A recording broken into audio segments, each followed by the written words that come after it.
I think we left off here.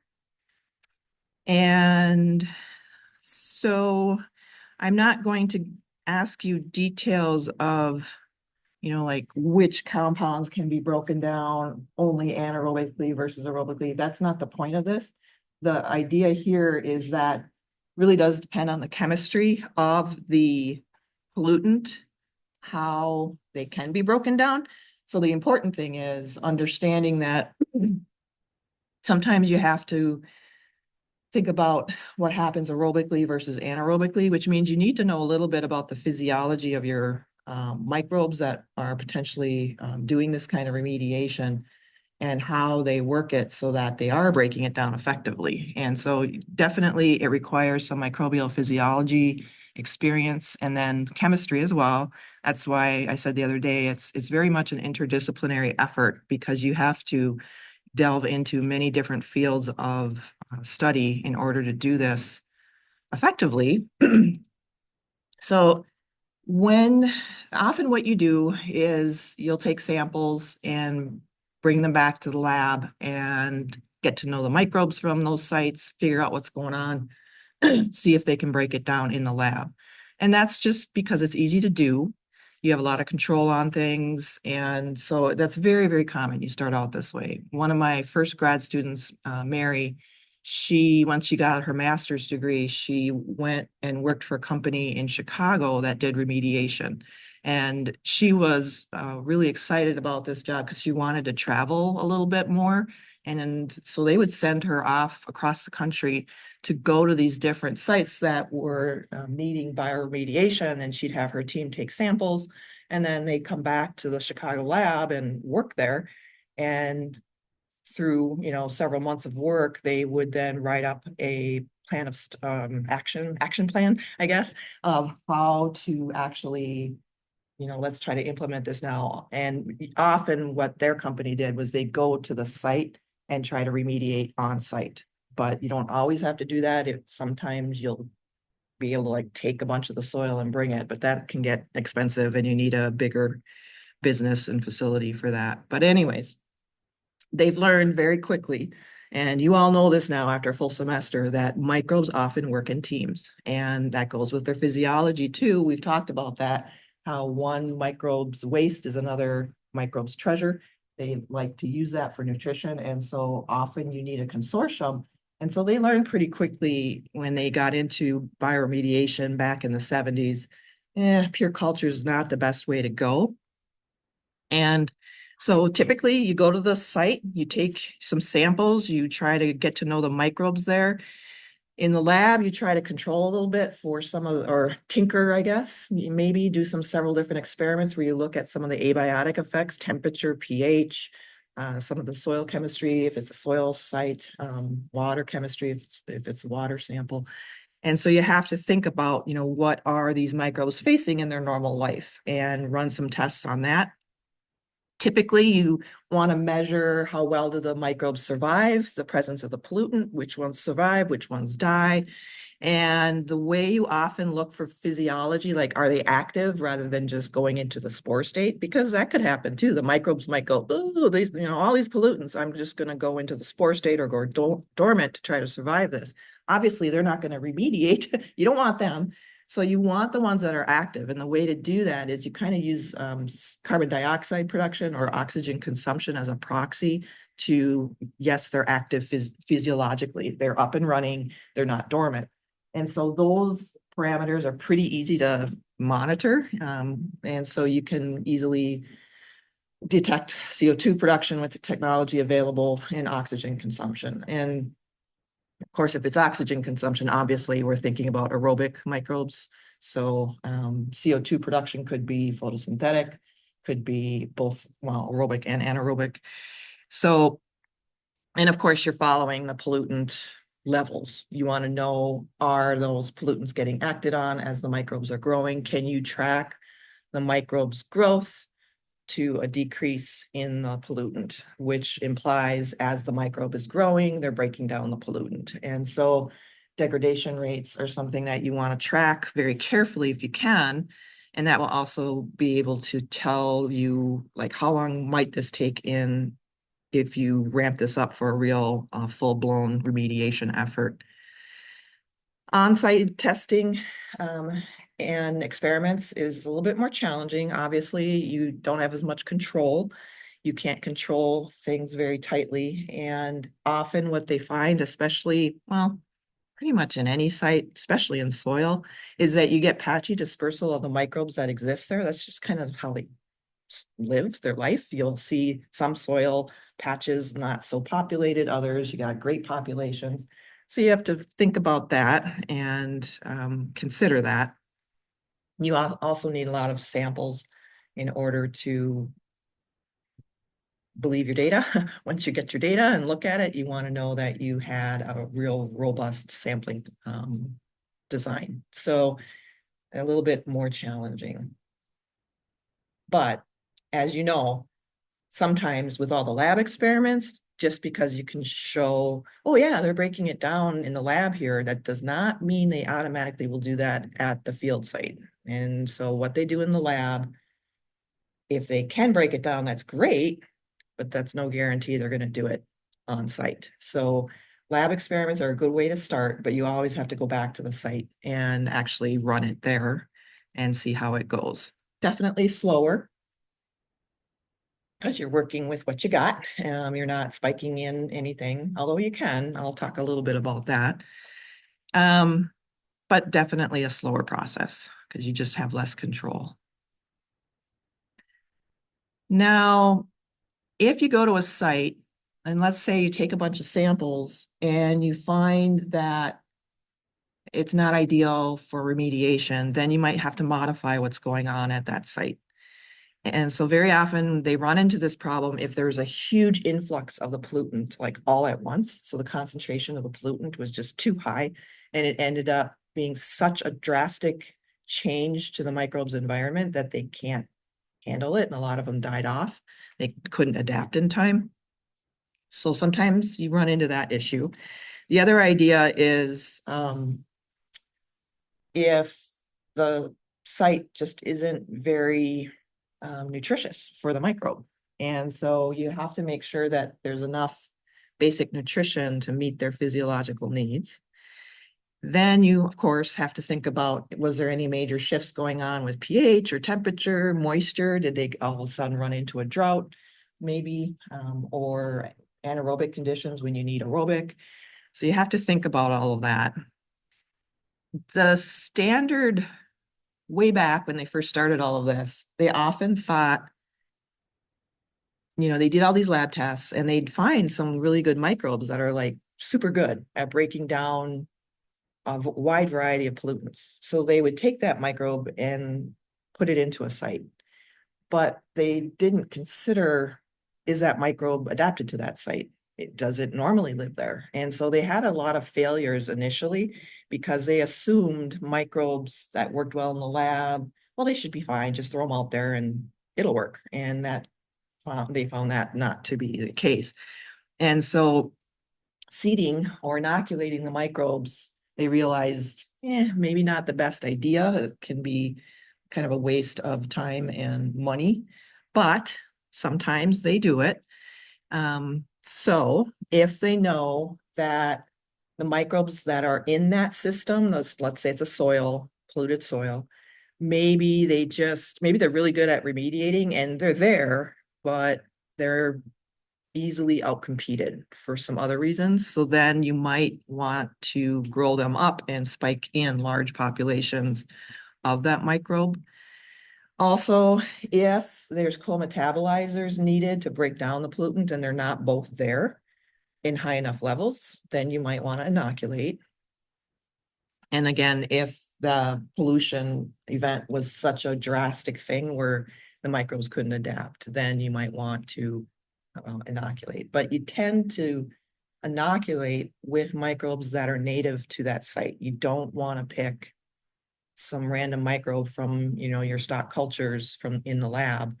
If it's never been to that site, it's not going to necessarily adapt. Microbes are pretty amazing, but for remediation efforts, you have to be really careful about that so you're not wasting money. So some of the early on microbes that still continue to be super valuable for remediation is the Pseudomonas genus. Many species now have been isolated from Pseudomonas. I mean, from different remediation efforts that are capable of breaking down a bunch of different pollutants. So Pseudomonas is a big one.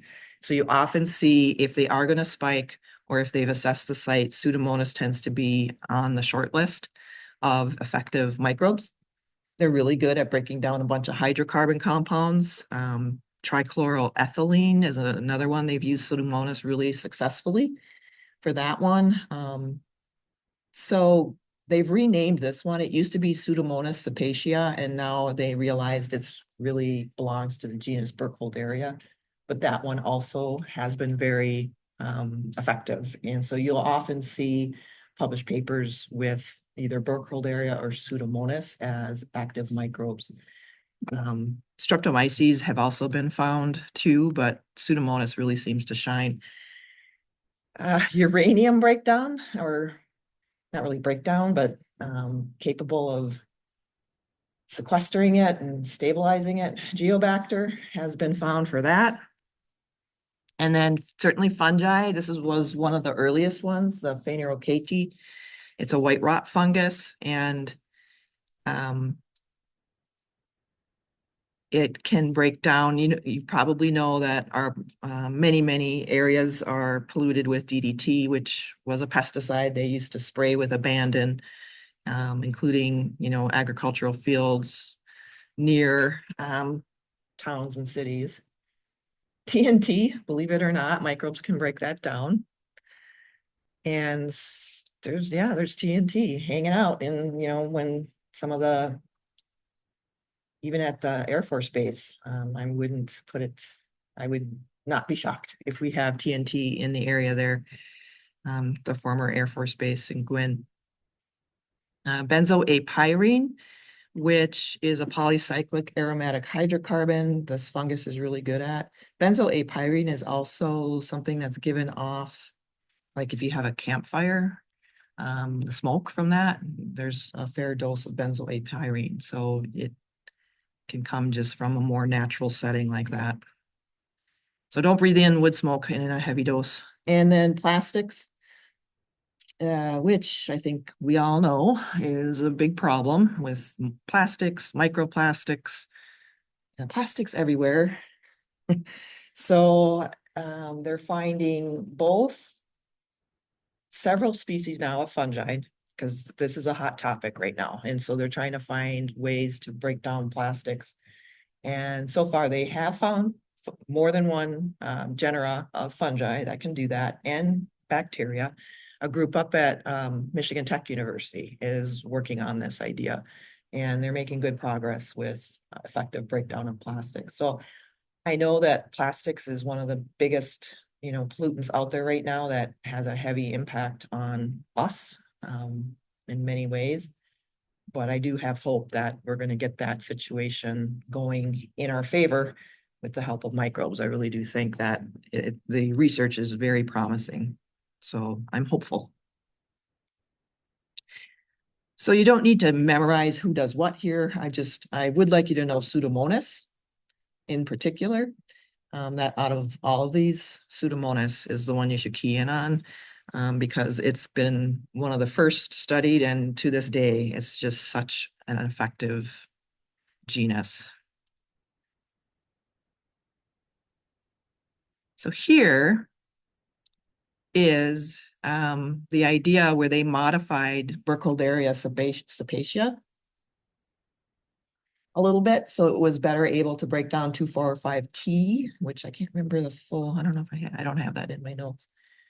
But this is very common, this kind of data, especially if you're doing lab experiments. You'll figure out Burkholderia can break it down, or you think it can. And so what you do is you start growing Burkholderia in the presence of 2,4,5-T in this case, and then you follow degradation rates and growth of the microbe. So you're tracking that. And you can see here pretty good data showing that as the pollutant is disappearing, being broken down, you have increase in the population of Burkholderia. So the assumption is that the microbe is using that for a source of nutrition, and in the process, they're breaking it down, and because they're getting nutrition from it, their population sizes are going up.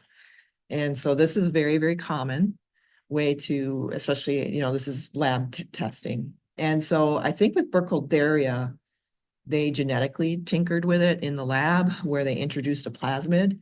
But remember, plasmid transfer can happen naturally. You don't have to have a human step in and do this.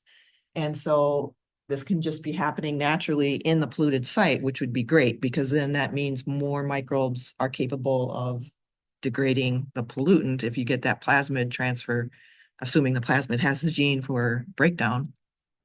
And microbes just mutate quicker than most other living organisms and well, viruses aren't really living.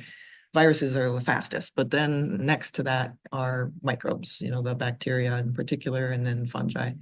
So spontaneously, you can have this happening. And then, like I said, you can have human intervention where you tinker in the lab with the microbes. And with synthetic biology being such a booming field of research right now, that's definitely getting into the engineered realm where you're deliberately introducing, I've seen some bacteria that a whole physiological pathway that they never did before was introduced through synthetic biology, which was quite a feat. So they're making really good progress on those types of concepts. So again, that's another reason why I'm hopeful that with the help of microbes, we're going to be getting better and better at cleaning up our mess that we've made over the centuries. So you might see this term, land farming, which is first time I heard that, I'm like, what? But basically, this is a soil, it's really devoted to soil remediation efforts.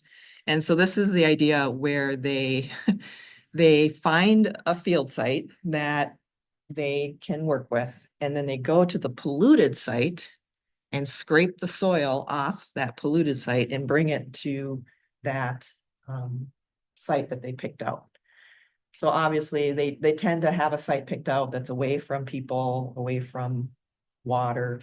And then they usually, fence it off and they bring the soil there and lay it down on top of the field site. And basically it's just a way for them to then more aggressively control and treat that topsoil that got polluted. And so usually they can mess with the pH more effectively, especially if they've considered their field site that they put the contaminant onto. You can often get it really well prepped before you bring the contaminated soil over.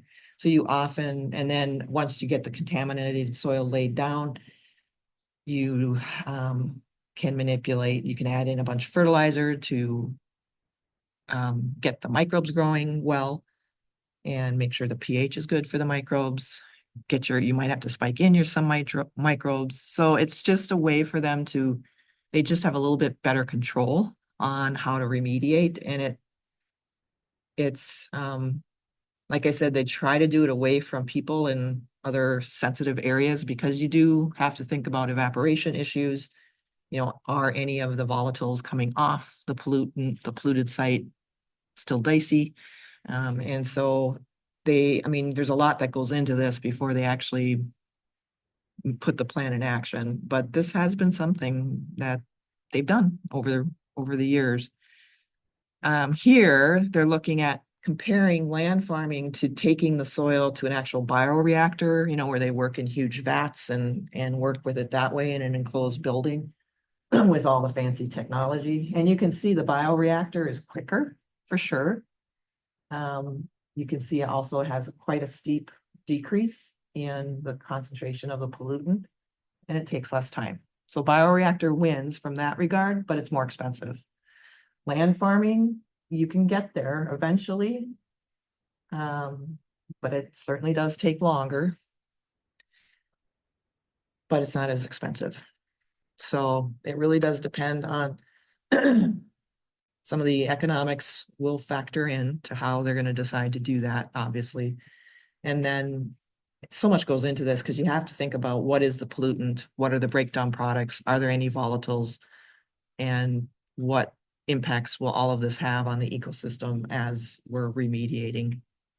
Then the other idea too, if you're doing on-site or even, well, even land farming to some degree, but especially if you're doing on-site degradation, you definitely need someone that has expertise in soil chemistry and soil physical properties. So here they're looking at, on the y-axis, you have different types of soil systems.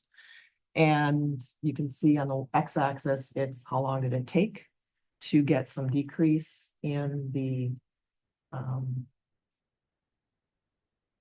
breakdown. And then they're comparing heavy oil, diesel, and gasoline. So it's, here it's showing about what, 100 days if the gasoline was in a silty clay system. Whereas it's only like 50 days if it's more in gravel-based system. So heavy oil, you can see a big difference. If you have silt clay, it takes a long time, but again, back up to gravel. So what's the difference between gravel and silt? What's one of the huge differences? Size, right? And so you have that issue too. So one thing I always think about, and I should go back to this original research because, it's like, well, did some of the, well, all three of these, did they just like percolate through the gravel, lower down? And they just kind of thought that it was degraded, but it just, because gravel sizes are so big, maybe it just percolated down, but I hope that's not the case. But anyways, if you have a polluted site where it's heavy in silt and clay, then it's like, oh boy, we're going to be at this for a long time unless you have the capability to change that and maybe mix in some gravel into that system and then start your remediation. But again, that's an extra cost. And whoever owns that property may not want that. And so they may want it more of the silt clay and not with a bunch of gravel. So there's a lot to consider.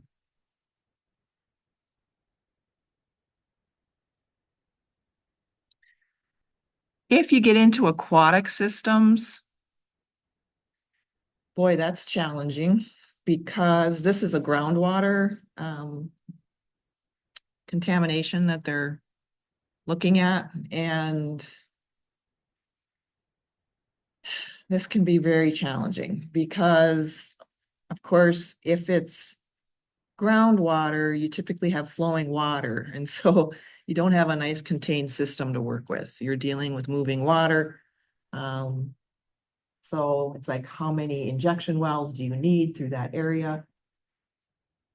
Time is of the essence because once, like, say they, have a polluted event and it gets down into the water table at that site, that means they got to get going right away so that the pollutant won't spread.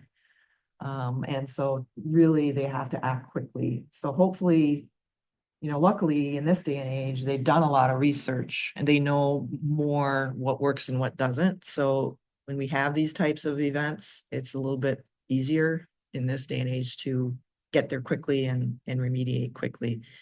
But it's very much, you're kind of under the time clock. It starts ticking and you got to get going. Here they're showing that they're injecting several things into the polluted water. So in this case, they knew it was a hydrocarbon contaminant, and they knew from previous tests that you need to oxygenate really well in order to stimulate the right microbes to break down the hydrocarbons. And so in the easy way and cheap way to do that is to put in hydrogen peroxide because it will break down to oxygen.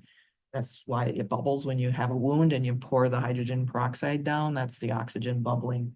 And you see that happen in your cut. And so here, they pump in the hydrogen peroxide and that will break down the oxygen. And they're just trying to show that you have some limitations on diffusion and in terms of how effective things are. And so they're trying to show that with the different zones here. And then the nitrate and phosphate, those are fertilizers for the microbes. So they're trying to feed the correct microbes, oxygenate the correct microbes so that their populations will hopefully grow And that, of course, will mean more effective degradation.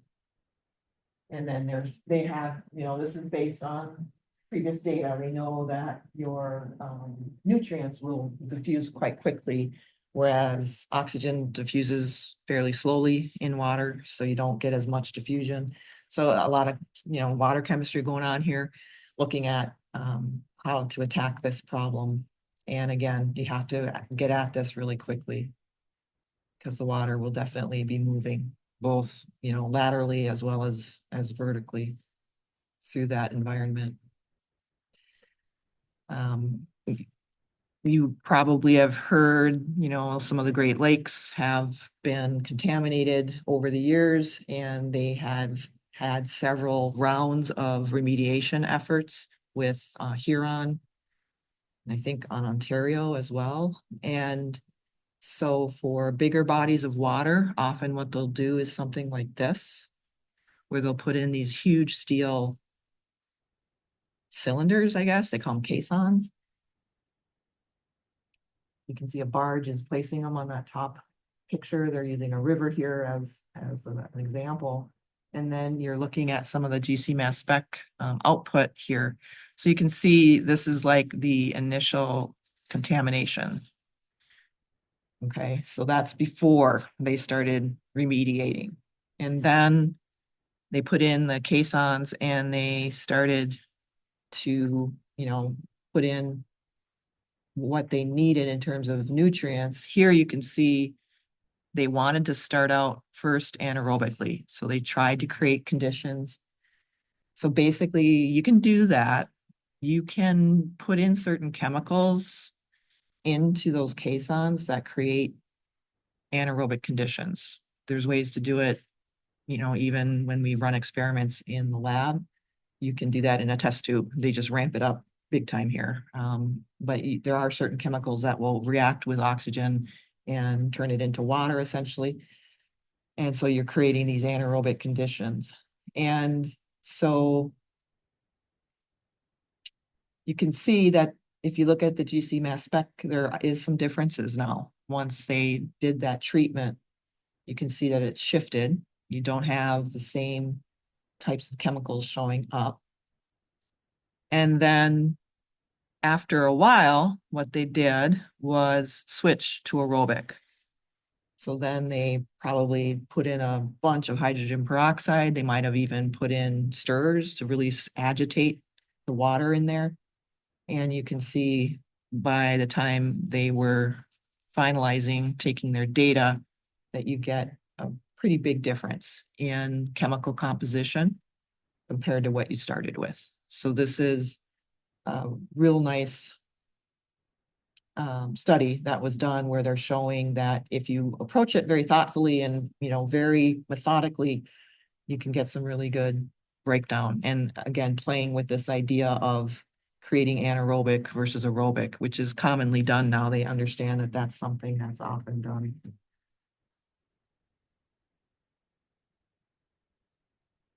Say in the where this was done. I think this was one of the Great Lakes, though. One of the rivers that feed in down by Huron, I think. Okay. So aquifers, rivers, lakes, they're getting better at manipulating conditions and getting remediation. I talked about in aquatic systems in my other class, Plant Phys, they're often using plants as well, where they'll create these floating mats where they can, cut holes into it, and then they put the plants through that. So there's just like a floating mat of plants. And they'll pick certain plants that are really good at doing remediation themselves, plus the roots of the plants, of course, are in the water, the contaminated water. And so they're trying to pick plants that can degrade the chemical and also stimulate the microbes that can degrade the chemical, because the roots will secrete, and recruit certain microbes. And so they now know that plants and their associated microbes are very effective at remediating. And so a lot of aquatic plants are gaining a lot of scrutiny now because a lot of the research a lot of what I see published is over in India in polluted rivers. And they're finding if you pick the right plant with the right consortium of microbes on the roots, it can really clean up the rivers nicely. So different plants for different contaminants as well as microbes, but they're making some good progress. So we have soil-based systems, aquatic systems. What about big aquatic systems? So looking at oceans, as you know, there's been some pretty massive oil tanker events where you had massive contamination of ocean water. If it's near coastal areas, obviously that's going to have a huge impact on the ecosystems and the humans that live on the coastal areas as well as everything else. When you look at ocean systems compared to like rivers or the Great Lakes, well, at least Lake Superior is kind of similar to an ocean in the sense that there's low nutrients. So you can definitely say that about a lot of ocean areas, depending on where the spill takes place. Coastal areas, maybe not so much, but out in the bulk area of the ocean, you tend to have low nutrients. So not huge populations of some of the remediators. So very often with oil, you have to add a special kind of fertilizer. It's called an oleophilic. Philic means to love. Oleo is referring to oil. So it's oil-loving fertilizer. So it's a chemical makeup of nitrogen and phosphorus and maybe some other things thrown in there if you know what your microbe likes. But it will stay at the site of where the oil is. You know, as you know, oil and water don't mix so well. And so if you can get the fertilizer kind of coating the oil droplets, then the microbes will coat the oil droplets and they'll feed on the fertilizer you've given, plus hopefully they're breaking down the oil. So that's a really good idea and something that's fairly new compared to early on. And so it just gets your microbes where it's needed. You need your microbes there at the oil. So probably, unfortunately, one of the biggest experiments was the Exxon Valdez spill. And back in the 80s, I think, right? This was up in Alaska. So this is probably before most of you were born. And it was one of the biggest oil spill to date at that time. The area that the oil impacted was a lot of rocky coastline. And so they were scrambling to try to figure out how to clean up the oil in the actual water as well as all the beach area. And this was a massive effort. They actually had some research where they deliberately, I can't believe they got permission to do this. They deliberately did an oil spill in Delaware Bay to run an experiment to see how to deal with this. And I don't know how they did that, but they did. It was probably a very small spill, I hope. But they were asking questions like, what should we do? What kinds of fertilizer should we put in? Does it matter? Should we put in microbes? And so they were looking at just trying to figure out how to handle the Exxon Valdez. And what they discovered, more than spiking in microbes, it was actually spiking in nutrients for the microbes that made a huge difference. So when they were continuing on trying to clean up the Exxon Valdez, they said, let's try that. Let's try just adding fertilizer, which is relatively cost effective to do. And it's quicker because you don't have to grow up a bunch of microbes and find the right microbe. You just grab some fertilizer that you think the microbes will like and put it in there. So it was a massive spill and it impacted. So the dark gray is showing the impact of this is zoomed out in the lower right here. So just massive. And 40 million liters of crude oil were released from that spill. It's hard to comprehend. And 2,500 kilometers of shoreline. This is when, like I said, you were all probably weren't born during this time, but uh, Dawn detergent made headlines over and over because that's what they were using to clean up the wildlife. They would grab the wildlife, especially a lot of the ducks and water birds, essentially, and they would capture them and bring them to cleaning facilities, and they'd clean them with Dawn detergent. And then you would see the ads later for Dawn detergent, and they would show what they were doing. It was a big kind of hit you in the heart. You know, you're like, oh, Dawn detergent, they did such a great job. And I mean, they did, it worked. So that was a very clever marketing scheme to capture that and run with it. So, um, anyways, so it's a very rocky coastline.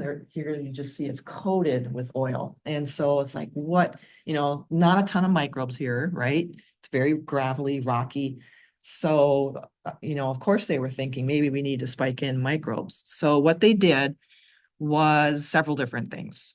First of all, they went in and tried to spray wash off the oil. And that was super time consuming and not very effective. Then they said, okay, they actually had treatments. So they took like a rocky coastline and they would create transects where they had these different treatments. And one got the oleophilic fertilizer added in. One was spray washed and then one was left alone, I think were the three treatments. So they spray washed and then the fertilizer and then the control site where nothing was done. And they compared and they found that when they added the oleophilic fertilizer, that was enough to get the microbes that were there in high enough populations where the oil was getting broken down and oil free in 10 days. That's phenomenal. And so that was super exciting. They also saw that because the fertilizer was the way they applied it, it was able to, the gravel was big enough where it percolated down deeper too, that they could even get the deeper layers cleaned up with that. So the spray washing, that probably just spread things around and, it diluted things, but it really didn't do much. So initially, when they saw, 40 million gallons being released, they said, oh my goodness, this is going to take decades. And so after they did these more careful experiments, some predictions were saying, we think we can do it in like 2 to 3 years if we ramp this up and go for it. And so, and they did get it remediated much quicker. So that was kind of a surprise when that information came out, because kind of before that, to that date, they were tending to assume you have to spike in a bunch of microbes. And then they, just putting in the fertilizer was enough. And so here is I don't know if you can tell from where you're sitting in the light in here right now, but can you see the lighter here? So that's the oleophilic fertilizer. This is a spray wash and then control on the left. And so you can definitely even just see a visual difference in the decrease. So it was heartbreaking to watch this all unfold, but at least they were able to get some good data. They did some proper experiments and they learned a lot from this. And so one of the huge take homes was get the right kind of fertilizer and make it so that it can stick to the oil. So here's some nice visual showing the oil droplets in water. And then you can see the bacteria just attaching with the, so you can imagine if they have the oleophilic fertilizer kind of coating those droplets, it's really going to help keep the bacteria there, and then population levels will go up quite nicely as they're feeding off the fertilizer. So I am, I can't remember if it's posted, but I will post it this afternoon. There is a review article that's pretty easy read, and not very big. And it's just comparing the Exxon Valdez and then the BP deep water spill in the Gulf of Mexico. And so this is a table taken from that paper. So please make sure to read this. I will be asking questions about information in this paper because it's a really nice review of, you know, what can happen in a bigger water system like in the oceans. So here they're doing just some of the physical parameters and then what happened. So with the Exxon Valdez, at that time, that was the biggest oil spill in history with 41, approximately 41 million liters. But look at the BP, 779 million liters. So that is just, it's hard to comprehend. But different oils. You had heavy oil versus light oil. So that makes a difference. So again, they had to think very carefully about, okay, what is the contaminant? And then how to attack that problem. And very different because the Exxon Valdez was a tanker spill. So it was a surface release of the oil once the tanker was breached. Whereas the Deepwater Horizon, it was deep water for a reason. It was a well where deeper down where it started to leak. So we had different depths of the ocean. And of course, as we know, microbes are adapted to different depths. So, you know, you had to think very carefully about that.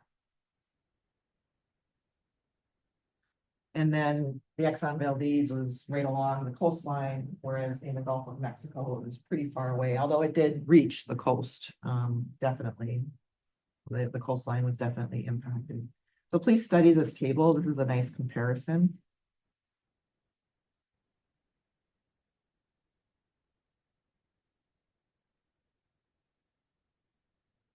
What they were finding, this is from the paper as well. So here they're showing the well here and the leaking going on. So they had to look at movement of the water. So they're showing the current and how it's dispersing. And then, of course, once it made it to the top, you had extra issues there with catching on fire. They did do dispersants where they were trying to get the oil droplets more dispersed just to kind of dilute it out a little bit so it's not so toxic to the, especially the microbes that are going to remediate it. There's a nice actual visual on the left here of the oil plume coming out of the well. So this is unfortunately yet another experiment that they had to work with, like, okay, what's going to work under these conditions? So this is a different paper that I'm not asking you to read, but this was backing up, you know, where they were trying to approach this very scientifically and look at, okay, how do we get at this? And, you know, they're finding that the microbes that were there, what they did was they took microbes right near the well area and they went back to the lab and then sequenced them. And they were asking the question, do they have genes that can break down the oil? And what they found is, yeah, there was plenty of microbes. So what they think led to this, why they found so many microbes that had the necessary genes, is that area of in the Gulf of Mexico, the reason we capitalized and put wells down there to get at the oil is there's a lot of oil down there. And so there's natural oil leaks that have been going on probably for thousands and millions of years. So there's just small leaks that it's just naturally happening. But if you can imagine microbes being exposed to that for millions and millions of years, they're going to adapt. And so this idea that, you know, it's terrible that it happened, but it one good thing is that the microbes there already were already really good at breaking down the oil. And so that they suspect also was, you know, a huge benefit to the remediation, is that they basically didn't have to spike in microbes because the microbes there were so good at it anyways. They just needed to increase their populations. And so again, putting in fertilizer to help the microbes populations go up.